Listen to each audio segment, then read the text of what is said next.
de nuevo, en el mismo tema de todo lo anterior, esta es una historia de dónde fallamos. Yo creo que un tracto de salida del ventrículo derecho, pues de nada sirve que yo me ponga aquí a explicarles cómo hacer un tracto de salida del ventrículo derecho, porque ustedes a lo mejor tienen hasta más experiencia que yo, porque yo casi que no veo esos casos.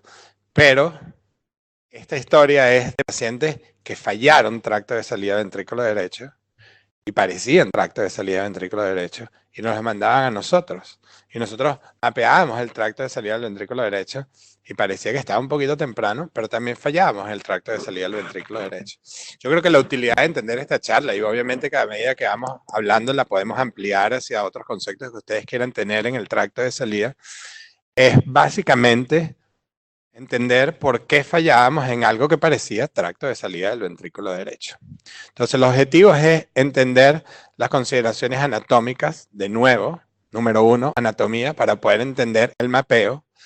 Y algo que aprendimos, que fue que a lo mejor las cosas a veces no son ni endocárdicas ni epicárdicas. ¿Cómo hacemos para mapear regiones de interés que pueden ser intramurales?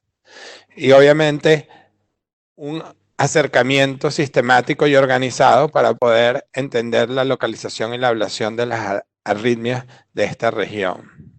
Y finalmente, cómo decidir, no tenemos un mapeo perfecto, dónde vamos a aplicar energía para tratar de eliminar esto.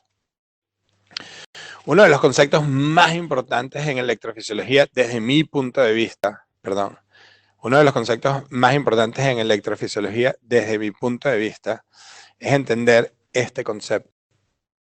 Estas son imágenes del libro de McAlpine, que es un libro de anatomía de 1977, donde él habla de este concepto, el V-ostium. Y yo creo que este es el concepto anatómico más importante para arritmias ventriculares, sobre todo arritmias ventriculares, el tracto de salida y arritmias ventriculares basales. Cuando uno ve básicamente el tracto de salida, la primera imagen que uno siempre le han puesto es una imagen anteroposterior, en la cual usted ve la aorta un poquito y la pulmonar hacia el lado izquierdo, y ahí todo el mundo decía tracto de salida del ventrículo derecho, eso es todo lo que había. Y yo decía, bueno, tiene que haber más, porque ¿por qué seguimos fallando?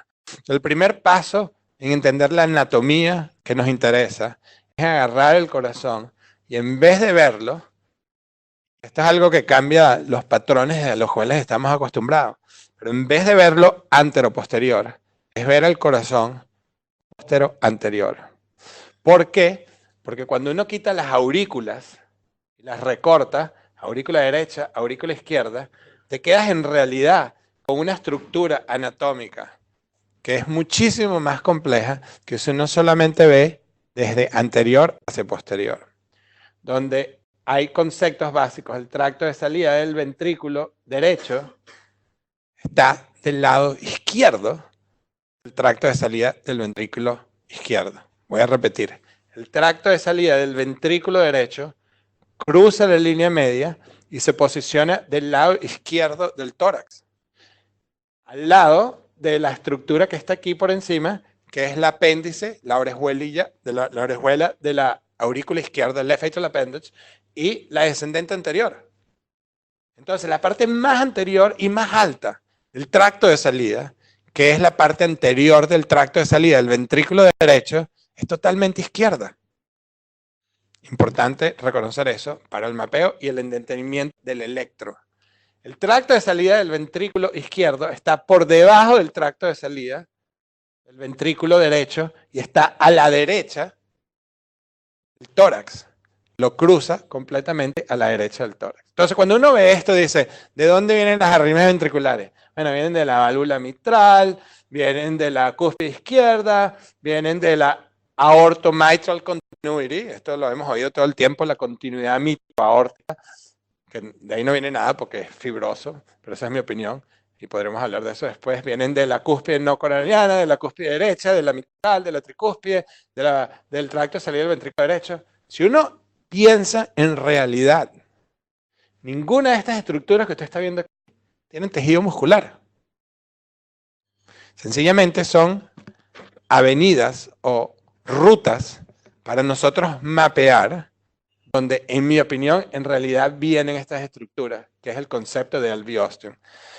Una de las disecciones más bonitas en anatomía para electrofisiología, en mi opinión, cuando McAlpin agarra y dice, bueno, sí, este es el corazón in situ, tracto de salida derecho, izquierdo. Entonces, con un bisturí, él recorta todo el segmento de la aorta y te queda con el componente fibroso. Aquí te ves que te cortó la arteria pulmonar, quitó la descendente anterior, la grasa de la descendente anterior, lo que queda es el anillo fibroso de la mitral y la anillo fibroso de la aorta, que es lo que él llama la unidad aortomitral o de aorto mitral unit. Pero lo más bonito de esto es que obviamente ninguna de estas estructuras fibrosas produce arritmias ventriculares. Entonces él va más allá y elimina las estructuras fibrosas. Te quedas con tejido muscular. En mi opinión, la mayor parte de las arritmias ventriculares vienen del músculo, obviamente. Y cuando uno elimina todo esto, te quedas con esto. La aorta se fue, la mitral se fue, quedas con un hueco. Ese hueco, que es la apertura del ventrículo izquierdo, es lo que se conoce como el ósteo del ventrículo izquierdo. La aorta y la mitral están pegadas ahí.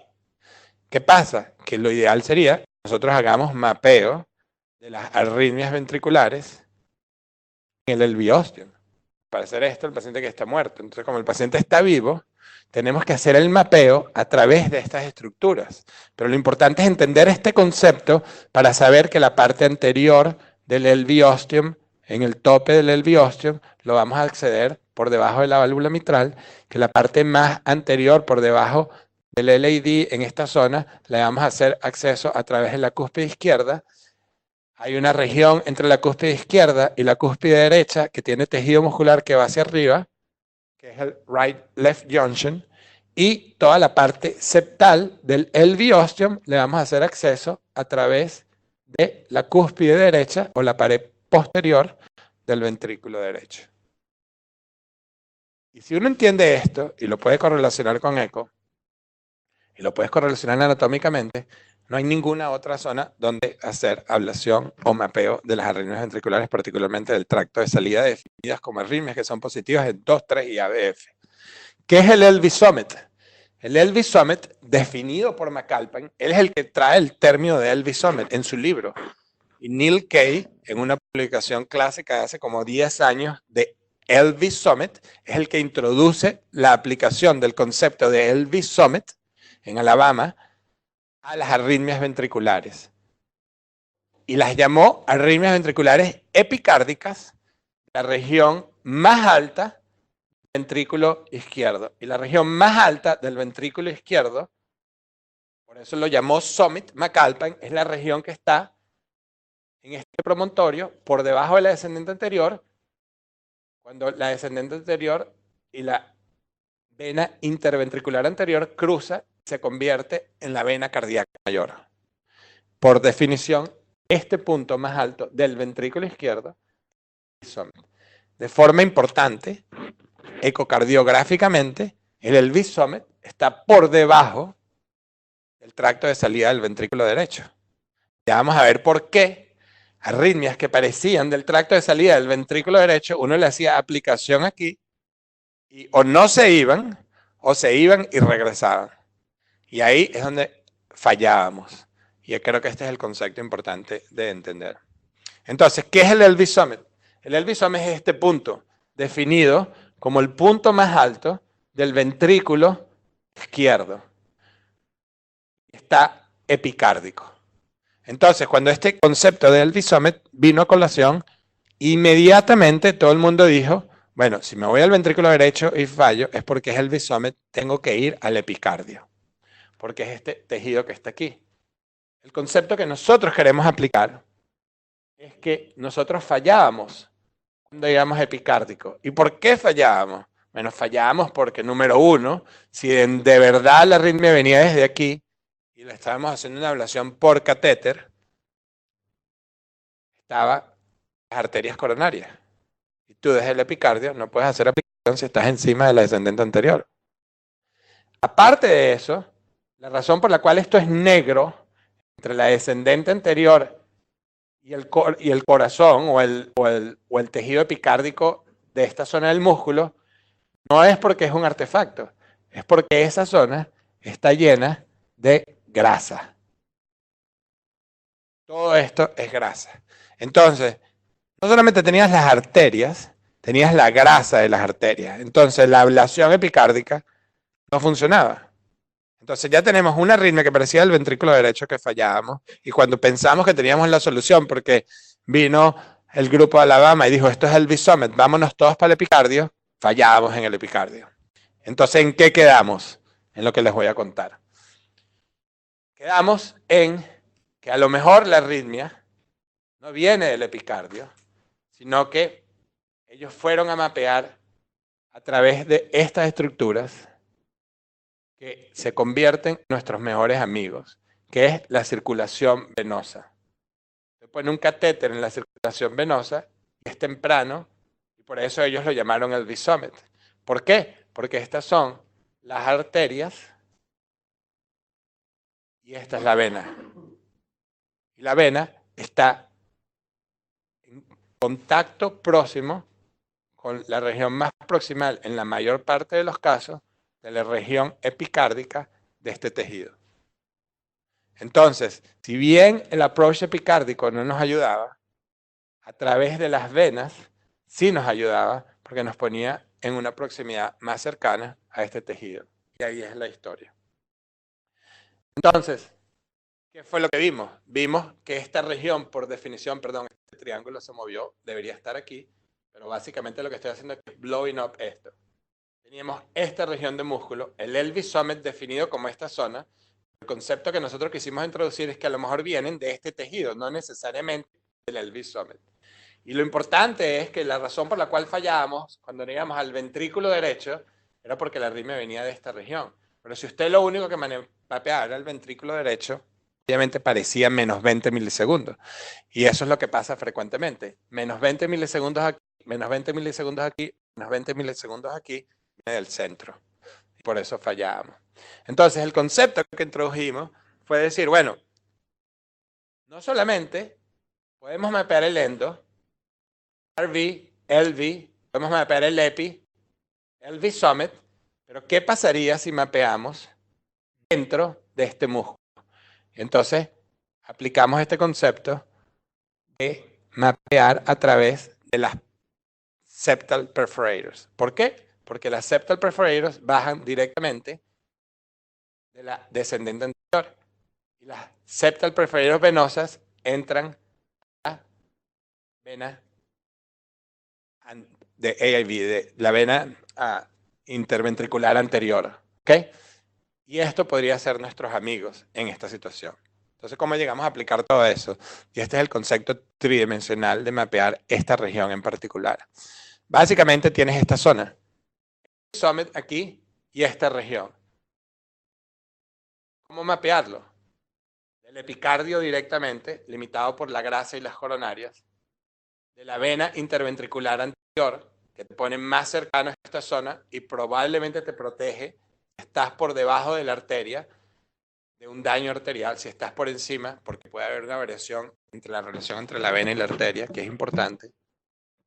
Pero también lo puedes mapear desde este punto, que es la cúspide izquierda. La cúspide izquierda le entra a esta región del LV Summit o de esta zona del ventrículo. Lo puedes mapear desde el endocardio. El catéter va por debajo de la cúspide izquierda, lo colocas debajo de la cúspide izquierda, con un vector hacia arriba en el endocardio. Lo puedes mapear a través de esta región. Si tienes la suerte que tienes alguna vena perforadora en esta zona, porque yo no mapeo arterias, porque si seco la descendente anterior es un desastre, pero si tienes una vena podrías mapearlo en esta zona y potencialmente hacer ablación intramural. Y finalmente, porque hay una relación muy cercana entre esto y esto, la otra región es la parte septal del tracto de salida del ventrículo derecho. Aquí ves la relación. Este es el tracto de salida del ventrículo derecho por debajo de la válvula pulmonar y este es el LV Summit. Entonces tienes estos 5 puntos que lo llamamos nosotros los vantage points o los puntos importantes para mapear esta región. que son las arritmias que parecían tracto de salida del ventrículo derecho, pero que no las podías eliminar desde el tracto de salida del ventrículo derecho. Entonces, entender la anatomía, analizar el electro de dos derivaciones, una hipótesis puede ser tracto de salida del ventrículo derecho versus Elvis Summit, y ahí es que uno aplica el mapeo y la tecnología. Entonces, los patrones clásicos electrocardiográficos de esta región son negativos en uno, más negativos en ABL que ABR, porque están en la línea media del lado izquierdo de la línea media. Usualmente tienen una transición en B3, usualmente antes de B3, porque si estás después de B3, es el clásico RVOT. Pero cuando empiezas a transicionar en B3, B2, of course, B1, estás en el ventrículo y el resto del electro es muy parecido. Entonces, en esta zona es lo que yo realmente llamo el epicardio, y lo clásico es negativo en 1, más negativo en ABL que en ABR, pero hay una QS en B1 y en B2, sin R, mucho más profunda en B2 que B1. Para mí esto te pone exactamente por debajo de la descendente anterior, en el epicardio. Esto es True Epicardial Elvis Summit. Y aquí la única forma de hacerlo es yendo al epicardio o poniéndote por debajo, o el AIV o cirugía. Ahora, estos patrones, que eran los que se llamaban no asequibles, para mí son asequibles. Y es el patrón clásico del True Elvis Summit en esta región, en el cual, si bien son negativos en uno y más negativos en ABL que en ABR, tienen una onda R, que no la tenías aquí, porque no son epicárdicos. Y en B1 y en B2, si bien es más negativo en B1 que en B2, lo cual te pone por debajo de B2, tienen una pequeña onda R en B1 y una pequeña onda R en B2. Y este patrón es clásico de esta región. Y a diferencia de un tracto de salida del ventrículo derecho, la transición es más temprana. O sea, cuando usted vea esto, donde hay una onda R que se hace más grande y una S que se hace más profunda en B2, una transición que no es después de B4 o en B4, tiene que inmediatamente pensar que puede ser posible que este es un paciente que usted va a fallar del ventrículo derecho y vale la pena hacer el sistema de mapeo que le vamos a proponer. Obviamente, cuando ya se hace transición temprana, usted está hablando de esta región del elviostium, que ya no hay transición, sigue siendo negativo en uno, más negativo en ABL que en ABR, pero no hay transición. Y eso te pone en la base de esa zona. Y para diferenciarlo de las arritmias que vienen de la parte septal, son usualmente ahora más positivas en uno y más negativas en ABR que en ABL, porque van hacia el lado derecho de la línea media. Y esa es la diferenciación de esta región, lo cual es bastante straightforward. Entonces, una de las cosas que nos gusta hacer es proponer un mapeo práctico. La forma de mapear esto de una vez es colocamos un catéter decapolar en la vena interventricular anterior y después conseguimos estas venas perforantes septales y a través de un microcatéter colocamos una guía y a través de esa guía mapeamos en unipolar. Entonces, tenemos mapeo indirecto a través de las venas interventricular anterior del epicardio y mapeo directo intramural a través de una guía. Cuando le añadimos un catéter en el endocardio, ahora tenemos mapeo epicárdico, intramural y endocárdico. Entonces, si usted utiliza este concepto a la anatomía que te enseñé, lo único que faltaría, obviamente, es mapear la cúspide izquierda. Y eso lo hace usted desde arriba y el ventrículo derecho, que lo hizo desde el ventrículo derecho. Y con estas tres regiones, uno decide cuál va a ser el approach más importante. Entonces, wire mapping, sencillamente, hacemos acceso al seno coronario, hacemos una venografía, identificamos las perforadores septales, hacemos en general, usamos este wire, que es un wire de Biotronic, que se llama Vision Wire, que tiene...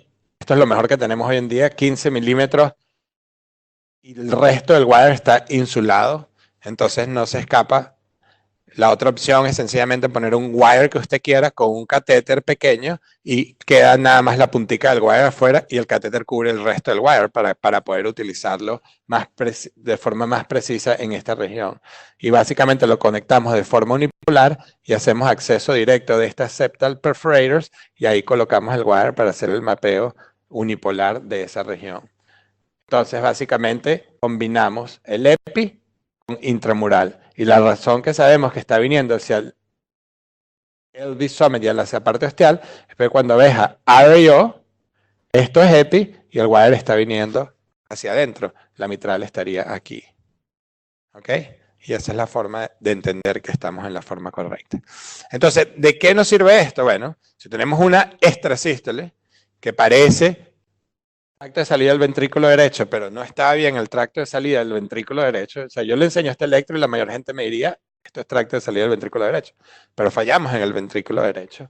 Entonces colocamos mapeo epi y mapeo endo. Y aquí, mapeo epi y mapeo intramural, de una vez definimos la activación. En este caso, claramente, la activación en el epi es más temprano que la activación unipolar. Este es un paciente que ya de una, independientemente de lo que diga el electro, ya usted sabe que va a ser más difícil eliminarles el endocardio. Versus un paciente con este electro, similar, un poquito de transición más temprana, donde el wire está mucho más temprano que el epicardio. Este es un paciente donde sabemos que epicardial ni RVOT van a funcionar porque la zona más temprana es esta región. Entonces vamos a tener que hacer el diagnóstico diferencial de cómo quemar ahí. Una de las ventajas es que a través del wire usted puede estimular y hacer pace mapping, lo cual ayuda, porque si tienes un pace map perfecto intramural, tú sabes que el origen es intramural. Aquí ves el pace map de esta extrasístole, es perfecto con el pace map de la extrasístole y lo puedes hacer tranquilamente. Esto sirve para taquicardias, etc. Entonces, uno de los conceptos es ¿desde dónde hacemos ablación?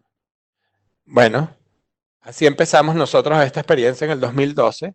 Sin el wire, nosotros íbamos y teníamos una extrasístole, mapeábamos el epi y mapeábamos el endo. En el epi era mucho mejor que en el endo. Endo tardío, epi temprano. Ahora, la forma que yo descubrí lo que estaba pasando es que yo decía, este catéter está en el AIV, pero ¿por qué no va hacia acá? El AIV en realidad tiene que venir hacia ti. Entonces un día inyecté contraste a través del catéter irrigado que estaba aquí, y cuando inyecté contraste no estaba en el AIV, estaba en una septal perforadora. Entonces, la mayor parte de las veces, cuando este catéter está así apuntando hacia abajo, es porque se metió hacia el septum y no está en el AIV. Entonces, una de las cosas que a mí me parece súper importante es hacer siempre una venografía para definir exactamente dónde tú estás, porque yo estoy convencido que muchas de las cosas que se han llamado AIV no eran AIV. Y yo lo probé por esto, y así fue que empezamos a hacer el wire, porque sencillamente nos damos cuenta que estábamos en una septal. Pero el punto de este slide es que como técnica, nosotros veíamos que estábamos tempranos en el EPI, pero cuando hacíamos la inyección, siempre era mejor el pace map en el sitio más temprano, en el EPI, que en el endo. En el endo el pace map era terrible, pero estábamos encima de las coronarias, cuando hacíamos un shot de las coronarias. Entonces, ¿cómo vas a hacer aplicación en el EPI? Ahora les voy a explicar cómo hemos hecho esto, pero aquí nos da miedo hacer aplicación. Pero cuando aplicábamos desde adentro, todo y que era más tardío, eliminábamos la extrasístole. Entonces, otro concepto importante es que tienes que entender la anatomía, porque muchos de estos pacientes vas a terminar haciendo ablación endocárdica en sitios que no son tempranos, sencillamente por proximidad anatómica al sitio que parece de mejor activación, que no le puedes llegar desde la zona de interés. Y usualmente estábamos on time si acaso. Ahora, si te das cuenta, esto tiene un potencial y hay un potencial de far field. Este potencial de far field es el potencial que tenemos en el EPI. Entonces, hay veces que guiamos esta ablación no por el potencial de near field, pero por el potencial de far field. Y si esta distancia era menor de 1 a 1.3 centímetros, la ablación del endocardio, aunque era mejor en esta región, desde aquí lo podíamos eliminar porque la lesión sencillamente penetraba.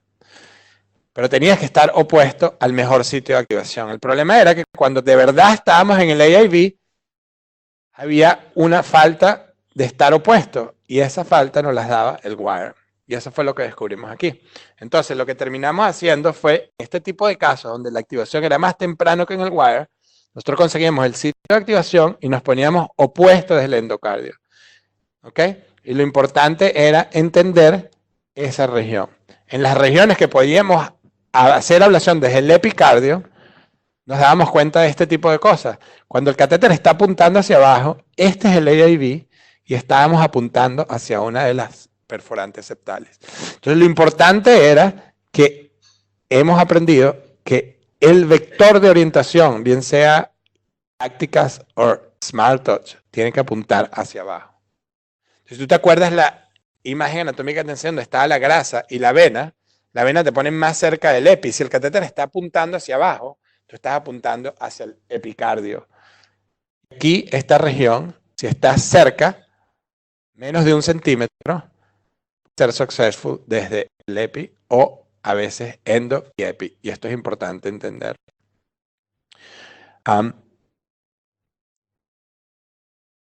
Las lesiones son grandes. A veces no son suficientes. ¿Qué hicimos? Empezamos a hacer half normal selling. Entonces, uno de los sitios donde más utilizamos half normal selling es en el epicardio y en las venas, porque nos da una mejor lesión. Esto fue el primer caso que hicimos con half normal selling en la Fundación Cardioinfantil, donde teníamos el catéter apuntando hacia abajo. De nuevo, este signo en el sistema de mapeo, te das cuenta que tú mapeas la vena interventricular anterior, pero el catéter, la puntica se va hacia abajo, hacia una ramita. Pero no lo puedes avanzar más, porque no va a pasar, pero lo dejas ahí. Y cuando lo dejas ahí, apunta hacia abajo. En Sanjut no tienes el vector de orientación, tienes esto, que te dice que la punta del catéter está apuntando hacia abajo. Con half normal selling, en eco intracardíaco, mira el tamaño de la lesión. Una lesión bastante grande. Este era un paciente que fallábamos porque no podíamos hacer delivery, y lo que nos permitía half normal selling era tener una impedancia diferente. No estoy seguro de la biofísica, de qué es lo que pasa, pero estoy seguro que puedes hacer mejor ablación que con normal selling. Y hemos cambiado en esta región a half normal selling. En este paciente tuvimos éxito. Y básicamente el concepto es ese. No solamente ahora hacemos esto, sino que ponemos el catéter en el epi, el wire, y buscamos. En este caso, el wire era lo más temprano, no el epi, necesariamente unipolar perfecto. Entonces, sencillamente lo que hacemos es identificar el sitio y después traer el catéter de ablación y ponerlo opuesto al sitio más temprano. En este caso, el wire. Y si bien aquí pareciese que la activación estaría más temprano bipolar, el wire unipolar está un poco más temprano que esto. ¿Qué pasa? Que si usted se fuese a aplicarle opuesto a este catéter estuviera aquí. Como conseguimos un sitio más temprano aquí, lo movemos un poquito hacia atrás y lo ponemos opuesto. Y en este sitio, aunque no sea tan temprano, termina eliminándose la arritmia. Y este es el concepto. Epi, AIV, algo intramural, el catéter por debajo. Y esencialmente tienes los 3 sitios de aplicación, y el otro sitio sería ponerlo en el left coronary cusp. En eco se ve de esta forma. Tienes la aorta, las cúspides, y vuelves a hacer counterclock y te pones por debajo de esta región. Esta región sería la cúspide izquierda.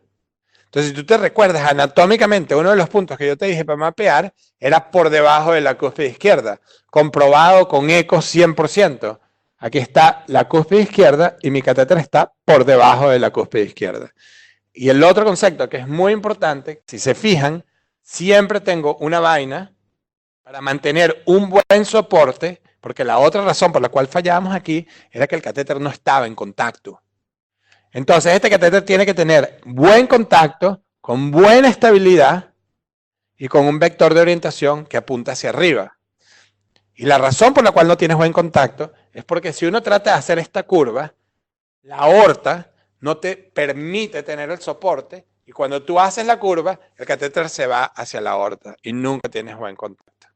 Por eso es que una de la parte de la técnica incluye poner una vaina larga. Nosotros usamos un long SL1 donde nos permite tener buen contacto en esta región.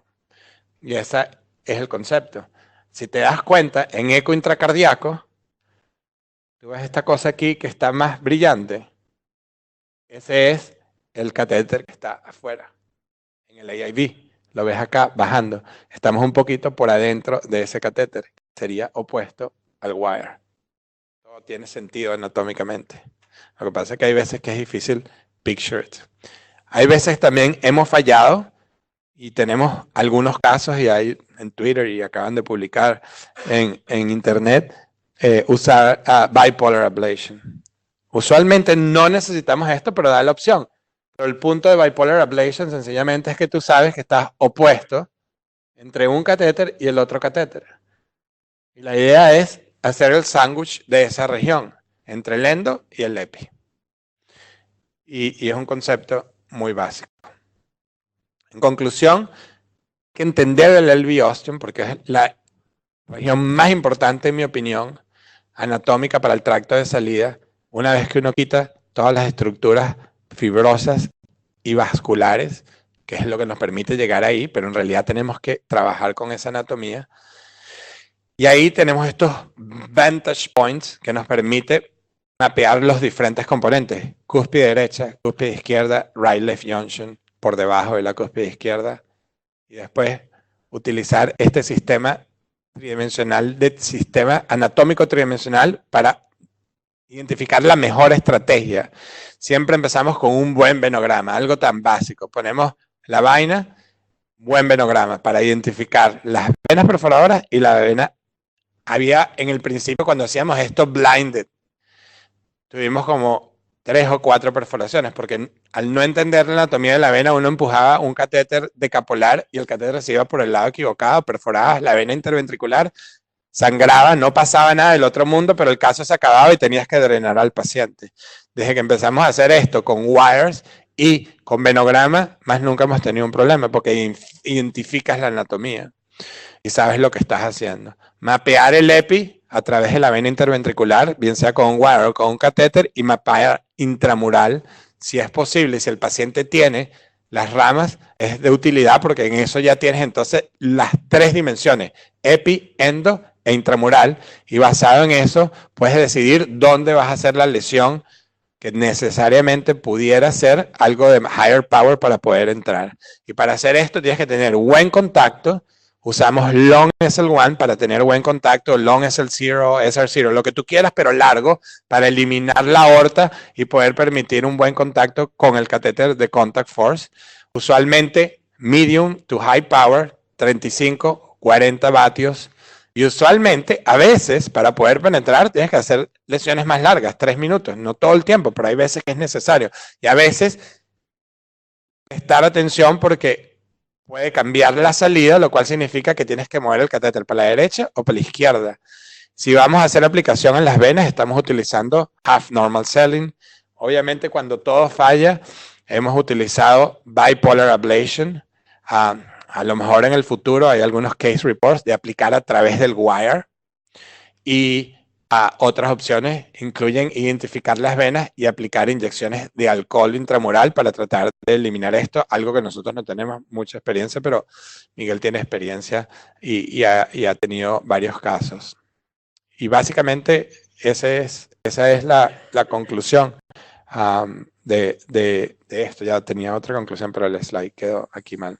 Pero básicamente eso, y el único otro punto en esto es que siempre hay que prestar atención al electro, porque uno puede pensar que al hacer la aplicación uno falló, la arritmia se hizo más positiva en B1, lo cual significa que ahora te tienes que mover a la izquierda, por ejemplo, porque no estás en el sitio adecuado, sino que estás modificando la salida. Entonces, siempre prestar atención al electro. Y en nuestro laboratorio yo tengo siempre el electro de 12 derivaciones, de manera que a medida que vas aplicando, vas viendo si el electro va cambiando. Porque hay veces que tienes que reposicionar el catéter. Eso es todo.